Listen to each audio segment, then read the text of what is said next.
All right, class, carrying on with the meeting between Cupcake and Donald at the White House during the Great Sec. What's that, little claw? Yeah, we can talk about that video with the white crosses. Yeah, the one that Donald said was burial sites of all of the white farmers. No. Who wants to tell the class what it actually was? Yeah, Ntokozo. Yeah, 100%.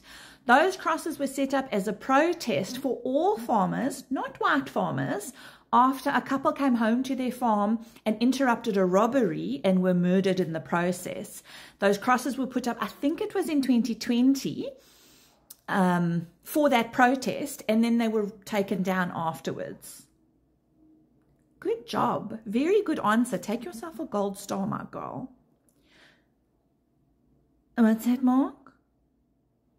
Yeah, it would appear that a lot of people in 2025 were indeed mamparas, but why do you say that?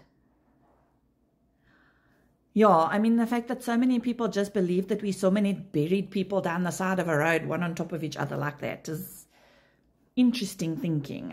Oh, Mark, you can't just say that hulle was uit hulle ma se gat gebore want haar poes was besig. Fucking hell.